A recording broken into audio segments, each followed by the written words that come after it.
Chaque jour, Charles et Carole vous présentent la leçon de l'école du sabbat.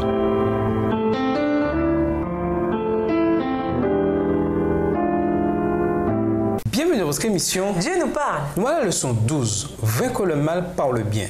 Étude de la semaine, les chapitres 12 et 13 du livre des Romains. Verset à mémoriser.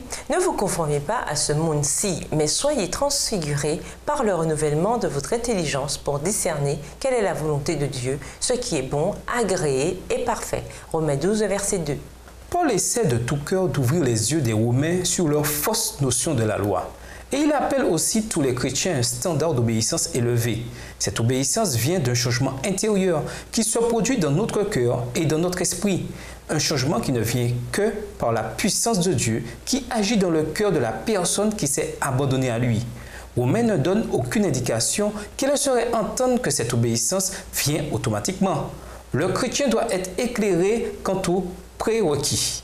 Il ou elle doit vouloir obéir à ses exigences. Et enfin, le chrétien doit rechercher la puissance sans laquelle cette obéissance est impossible. Cela signifie que les œuvres font partie de la foi chrétienne. Paul n'a jamais voulu dévaloriser les œuvres. Au chapitre 13 à 15, il insiste beaucoup sur les œuvres. Il ne s'agit pas d'une dénégation de ce qu'il a dit précédemment sur la justification par la foi. Au contraire, les œuvres sont la véritable expression de ce que signifie vivre par la foi. On pourrait même avancer qu'avec la révélation de Jésus, les exigences du Nouveau Testament sont plus difficiles que celles de l'Ancien. Les croyants du Nouveau Testament ont reçu un exemple de conduite morale en la personne de Jésus-Christ. Lui et lui seul pouvait nous montrer le modèle que nous devons suivre. Ayez en vous la pensée qui était en non pas Moïse, ni Daniel, ni David, ni Salomon, ni Enoch, ni Élie. Christ Jésus. Philippiens 2, le verset 5, dans la version Colombe. Le standard ne peut pas être plus élevé que cela. Et nous vous laissons à cette réflexion. Pour pouvoir accomplir de bonnes œuvres, il nous faut un changement de mentalité en vivant par la foi. Mais ça ne se termine pas là. Nous devons éclairer nos semblables pour que leur mentalité change et qu'ils décident eux aussi de vivre par la foi. Au revoir. Et à demain si Dieu veut. Dieu nous parle. Chaque jour, Charles et Carole vous présentent la leçon de l'école du sabbat.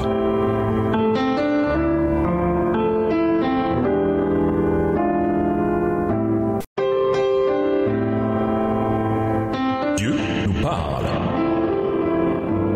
Chaque jour, Charles et Carole vous présentent la leçon de l'école du sabbat.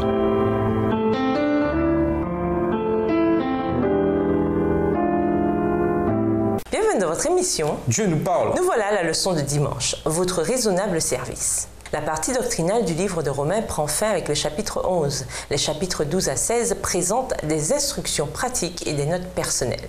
Néanmoins, ces chapitres de conclusion sont extrêmement importants car ils montrent comment la vie de la foi doit être vécue. Pour commencer, la foi n'est pas un substitut à l'obéissance, comme si la foi annulait d'une manière ou d'une autre notre obligation d'obéir au Seigneur. Les préceptes moraux sont toujours en vigueur. Ils sont expliqués et même amplifiés dans le Nouveau Testament. Il n'y a pas non plus la moindre indication qu'il serait supposé qu'il serait facile pour le chrétien de réguler sa vie en fonction de ses principes moraux. Au contraire, on nous dit que cela sera parfois difficile, car la bataille contre le moi et contre le péché est toujours âpre. 1 Pierre 4, verset 1.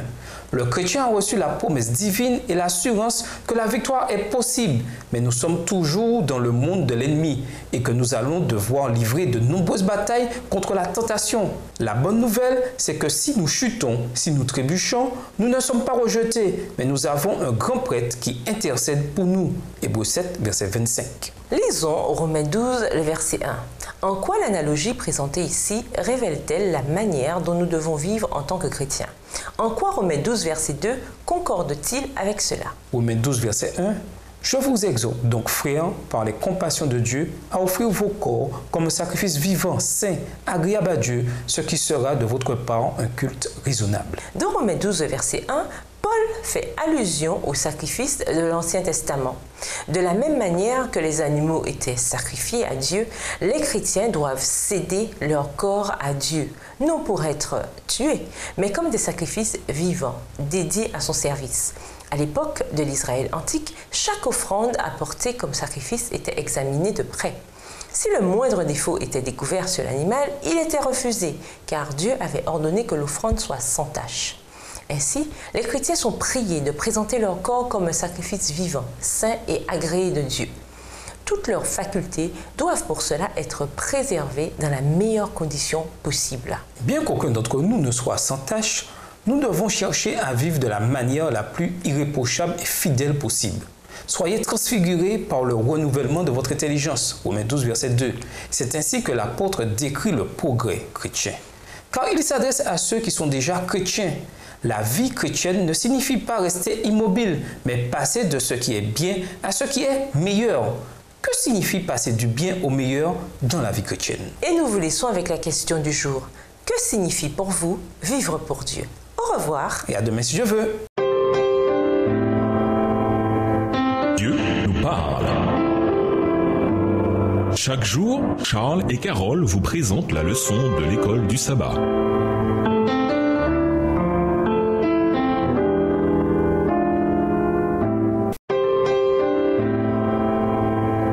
Dieu nous parle. Chaque jour, Charles et Carole vous présentent la leçon de l'école du sabbat.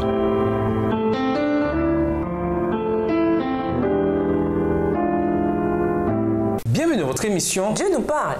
Nous voilà à la leçon de lundi, des sentiments modestes. Nous avons beaucoup parlé ce trimestre de la pérennité de la loi morale de Dieu et nous n'avons pas cessé d'insister sur le fait que Paul, dans l'Épître aux Romains, n'enseigne pas que les 10 commandements sont abolis ou que d'une manière ou d'une autre, ils sont annulés par la foi. Pourtant, il est facile d'être tellement pris par la lettre de la loi que nous oublions l'esprit derrière la loi.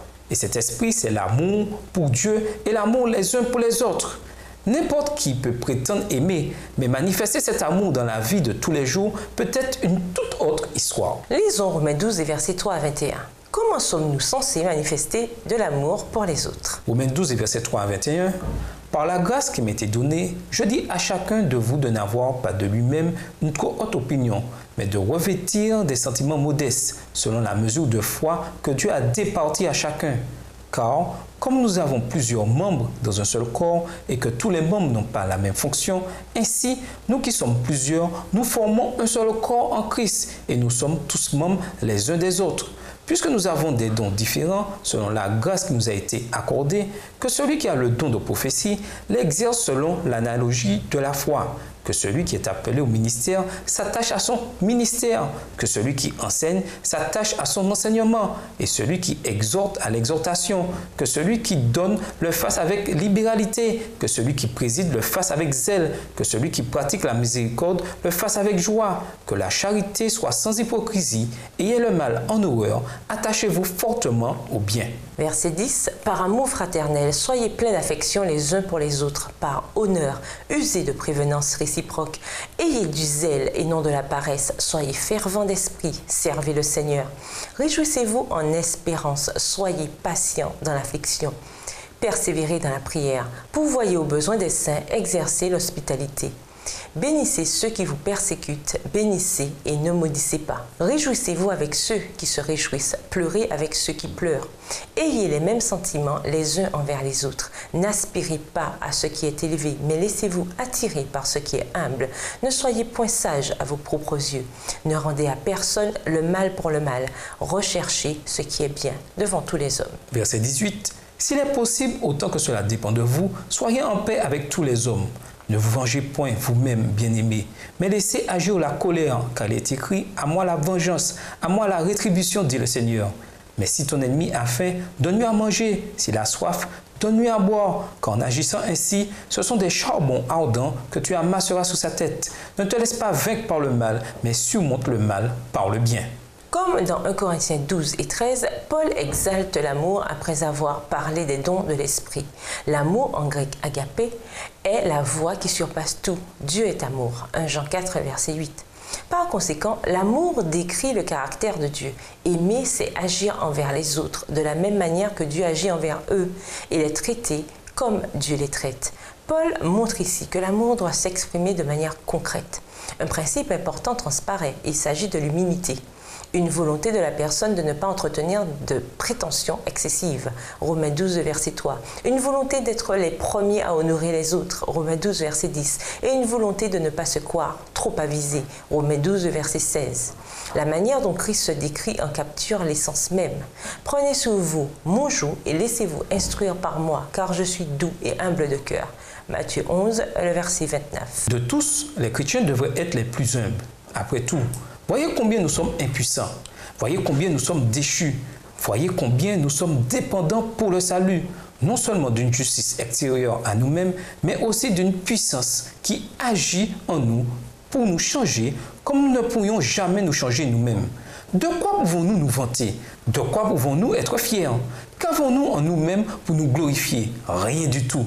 En prenant comme point de départ cette humilité personnelle et pas seulement devant les autres, nous devons vivre comme Paul nous le conseille dans ces versets. Lisez Romains 12, verset 18. Comment appliquez-vous cet avertissement dans votre vie maintenant? Avez-vous besoin de quelques ajustements dans votre attitude pour faire ce que la parole de Dieu nous dit ici? Et nous vous laissons avec cette question de réflexion. Quelles ressources Dieu nous fournit-il pour nous aider à combattre le péché dans un monde coupable? Au revoir. Et à demain si Dieu veut. Dieu nous parle. Chaque jour, Charles et Carole vous présentent la leçon de l'école du sabbat.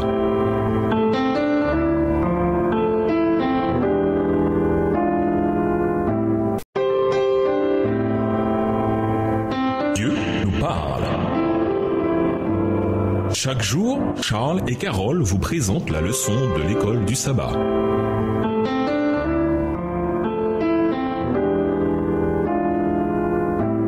Bienvenue dans votre émission. Dieu nous parle. Nous voilà à la leçon de mardi, le chrétien et l'État. Lisons Romains 13 et versets 1 à 7. Quels principes fondamentaux peut-on retirer de ce passage sur les relations que nous devons avoir avec l'État et le gouvernement? Romains 13 et versets 1 à 7. Que toute personne soit soumise aux autorités supérieures, car il n'y a point d'autorité qui ne vienne de Dieu, et les autorités qui existent ont été instituées de Dieu. C'est pourquoi celui qui s'oppose à l'autorité résiste à l'ordre que Dieu a établi, et ceux qui résistent attireront une condamnation sur eux-mêmes. Ce n'est pas pour une bonne action, c'est pour une mauvaise que les magistrats sont à redouter. Veux-tu ne pas craindre l'autorité? Fais le bien, et tu auras son approbation. Le magistrat est serviteur de Dieu pour ton bien.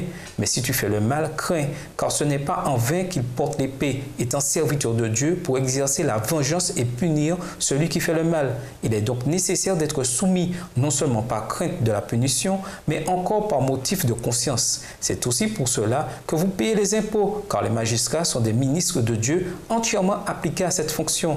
Rendez à tous ce qui leur est dû, l'impôt à qui vous devez l'impôt, le tribut à qui vous devez le tribut, la crainte à qui vous devez la crainte, l'honneur à qui vous devez l'honneur. Ce qui rend les paroles de Paul si intéressantes, c'est qu'il a écrit à une époque où un empire païen régnait sur le monde. Un empire qui pouvait être incroyablement brutal, qui était corrompu, qui ne connaissait rien du vrai Dieu et qui, en l'espace de quelques années, allait initier une persécution massive contre ceux qui voulaient adorer ce Dieu.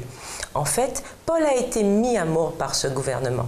Et pourtant, malgré tout, Paul recommande aux chrétiens d'être de bons citoyens, même dans un gouvernement comme celui-là. Oui, et c'est parce que l'idée même de gouvernement parcourt toute la Bible. La notion, le principe même de gouvernement vient de Dieu.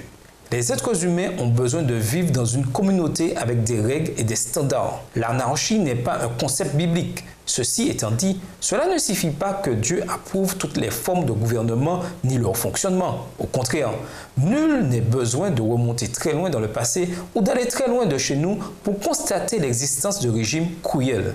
Et pourtant, même dans de telles situations, les chrétiens doivent, autant que possible, obéir aux lois du pays. Les chrétiens doivent être loyaux envers le gouvernement aussi longtemps que ses demandes n'entrent pas en conflit avec celles de Dieu. Avant de prendre un chemin qui nous met en conflit avec le pouvoir en place, il convient de beaucoup prier, d'être très prudent et de prendre conseil auprès de tiers. La prophétie nous dit qu'un jour, tous les disciples fidèles de Dieu seront opprimés par les pouvoirs politiques aux commandes du monde. Apocalypse chapitre 13. D'ici là, nous devrions tous faire notre possible devant Dieu pour être de bons citoyens, quel que soit le pays où nous vivons. Nous devons reconnaître les gouvernements humains comme étant d'institutions divines et enseigner que leur obéir est un devoir sacré, pour autant qu'ils restent dans les limites de leur sphère légitime. Mais dès que leurs ordres entrent en conflit avec ceux d'en haut, obéissons à Dieu plutôt qu'aux hommes. L'Écriture sainte doit être reconnue comme supérieure à toute législation humaine. Ne défions pas les autorités, que nos paroles écrites ou parlées soient prudentes et mesurées, de crainte de passer pour antagonistes à l'égard de la loi et de l'ordre. Ne disons et ne faisons rien qui puisse nous barrer la route sans nécessité. Et nous vous laissons avec cette question de réflexion. Devons-nous continuer de pécher simplement parce que nous avons Jésus pour intercesseur? Au revoir. Et à demain si Dieu veut. Dieu nous parle. Chaque jour, Charles et Carole vous présentent la leçon de l'école du sabbat.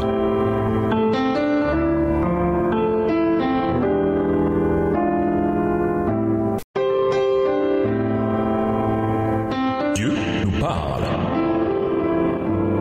Chaque jour, Charles et Carole vous présentent la leçon de l'école du sabbat.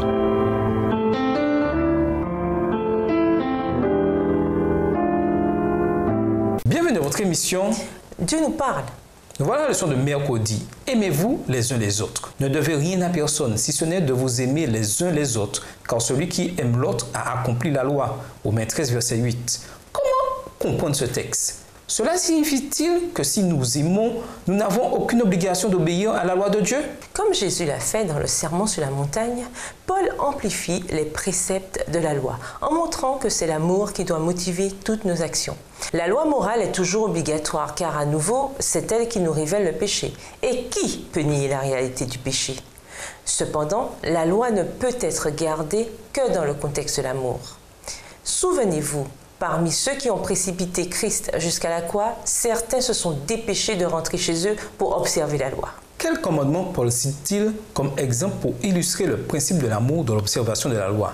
Pourquoi cela en particulier? Romains 13, versets 9 et 10. Romains 13, versets 9 et 10. En effet, les commandements, tu ne commettras point d'adultère, tu ne tueras point, tu ne déroberas point, tu ne convoiteras point. Et ce qu'il peut encore y avoir se résume dans cette parole.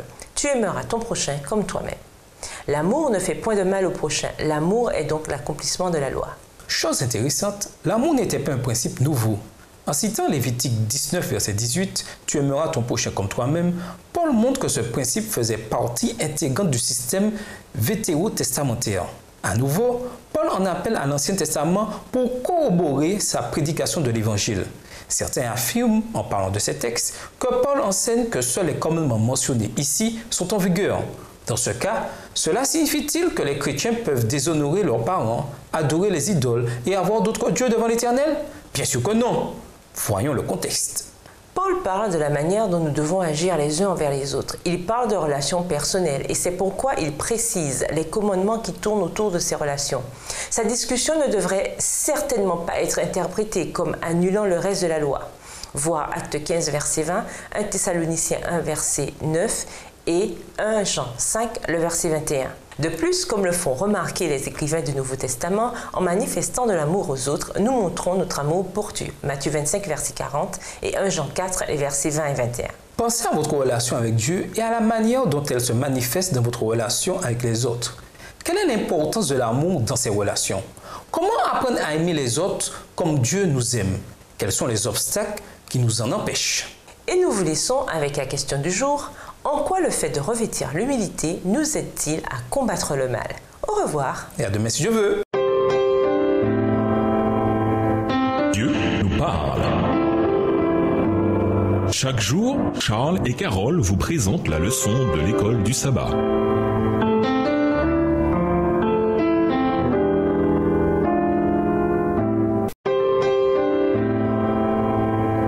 Dieu nous parle. Chaque jour, Charles et Carole vous présentent la leçon de l'école du sabbat.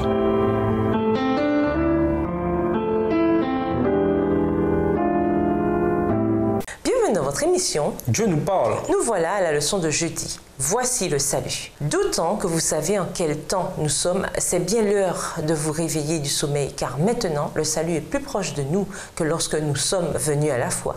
Romains 13, verset 11. Comme nous l'avons dit tout le trimestre, Paul avait un objectif bien précis dans cette lettre aux Romains.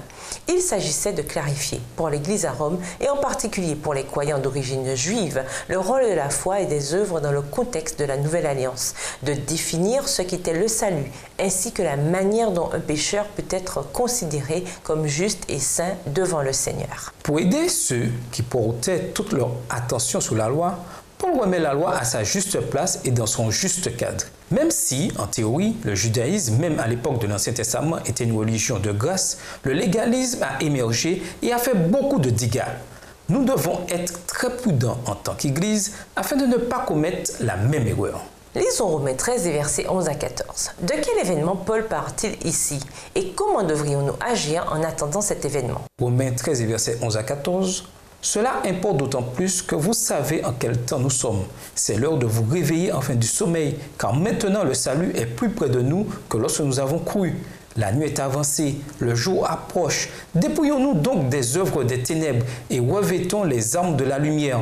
Marchons honnêtement, comme en plein jour, loin des excès et de l'ivrognerie, de la luxure et de l'impudicité, des querelles et des jalousies. Mais revêtez-vous du Seigneur Jésus-Christ et n'ayez pas soin de la chair pour satisfaire les convoitises. Comme il est fascinant que Paul s'adresse ici aux croyants en leur disant de se réveiller et de mettre de l'ordre dans leur vie parce que Jésus revenait. Le fait que cela a été écrit il y a presque 2000 ans n'a pas d'importance. Nous devons toujours vivre dans l'anticipation de l'imminence du retour de Jésus. En ce qui nous concerne, en ce qui concerne nos expériences personnelles, le retour du Christ est aussi proche que la possibilité de notre mort. Que nous nous endormions dans la mort la semaine prochaine ou dans 40 ans et que nous ne restions dans cet état seulement 4 jours ou 400 ans, cela ne fait aucune différence pour nous. L'instant d'après pour nous, ce sera le retour de Jésus. Avec la mort qui peut frapper de manière inattendue, le temps est très court en effet et notre salut est plus proche que lorsque nous avons cru pour la première fois. Bien que Paul ne traite pas beaucoup du retour de Jésus dans l'Épître aux Romains, il en parle plus en détail dans celle aux Thessaloniciens et aux Corinthiens. Après tout, c'est un thème crucial dans la Bible, en particulier dans le Nouveau Testament. Sans le retour de Jésus et l'espérance qu'il offre, notre foi est vide de sens. Après tout, que veut dire la justification par la foi? Sans le retour de Jésus qui concrétisera cette merveilleuse vérité. Si vous saviez de façon certaine que Jésus revenait le mois prochain, que changeriez-vous dans votre vie et pourquoi? Si vous pensez devoir changer ces choses un mois avant que Jésus ne revienne, pourquoi ne pas les changer maintenant? Quelle est la différence? Et nous vous laissons cette question de réflexion. Quelle est la différence entre l'amour chrétien authentique et l'amour mondain? Au revoir. Et à demain si Dieu veut. Dieu nous parle. Chaque jour, Charles et Carole vous présentent la leçon de l'école du sabbat.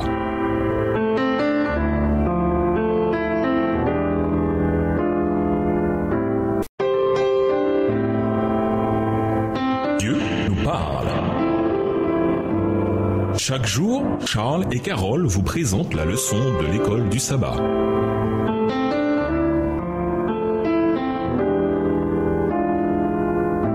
Bienvenue dans votre émission. Dieu nous parle. Voilà la leçon de vendredi. Pour aller plus loin, la Bible nous révèle la volonté de Dieu. Les vérités de la parole de Dieu sont l'expression de la pensée du Très-Haut. Celui qui fait de ces vérités une partie même de sa vie devient dans tous les domaines une nouvelle créature. Il ne lui est pas donné de nouvelles facultés mentales, mais les ténèbres dues à l'ignorance et au péché qui obscurcissaient son intelligence sont dissipées. L'expression « je vous donnerai aussi un cœur nouveau » signifie « je vous donnerai un esprit nouveau » Ézéchiel 36, verset 26. Le changement du cœur est toujours accompagné de la nette conviction du devoir chrétien et de la compréhension de la vérité.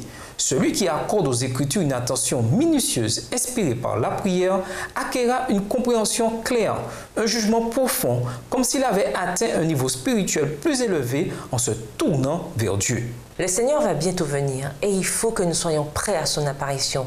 Oh, que ce sera glorieux de le voir et d'être accueillis par lui comme ses rachetés. Nous avons attendu longtemps, mais notre espérance ne s'est pas affaiblie. Si seulement nous pouvions contempler le roi dans sa beauté, nous serions bénis à toujours. Il me semble que je devrais m'écrier « En route pour la maison ». Nous approchons du temps où le Christ reviendra avec puissance et une grande gloire pour introduire les rachetés dans la demeure éternelle. À méditer, en classe, passez en revue la question à la fin de l'étude de jeudi. Quelles sont les réponses et les justifications qui ont été données? Cela peut parfois se révéler très compliqué de déterminer comment nous devons être de bons citoyens et de bons chrétiens. Si une personne souhaitait prendre position pour ce qu'elle considère comme la volonté de Dieu, en étant en conflit avec le gouvernement, et venait vous demander conseil, que diriez-vous? Quel conseil donneriez-vous? Quel principe suivriez-vous?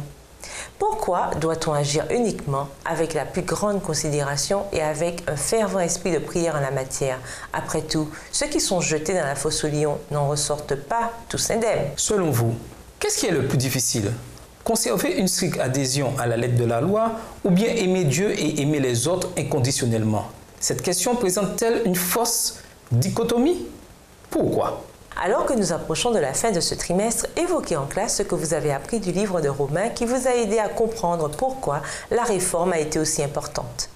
Que nous a appris l'Épître aux Romains sur ce que nous croyons et les raisons pour lesquelles nous y croyons? Pour conclure, dans l'Ancien Testament, Dieu dit « Rendez un culte non aux idoles muettes, mais à moi, et soyez bons envers les pauvres. » Il ajoute qu'il punira ceux qui transgressent ses règles. Lorsqu'on travaille pour une compagnie aérienne, on doit porter des vêtements et manifester une courtoisie qui représente les employeurs. On ne porte pas d'uniforme pour essayer de décrocher un emploi. On le porte quand on a eu l'emploi. Le Nouveau Testament nous appelle aussi à être loyaux envers Dieu et à nous faire mutuellement du bien. Notre obéissance, nous dit Paul, est une réponse au don du salut et une façon de représenter notre Seigneur et Sauveur. Au revoir. Et à demain si Dieu veut. Dieu nous parle. Chaque jour, Charles et Carole vous présentent la leçon de l'école du sabbat.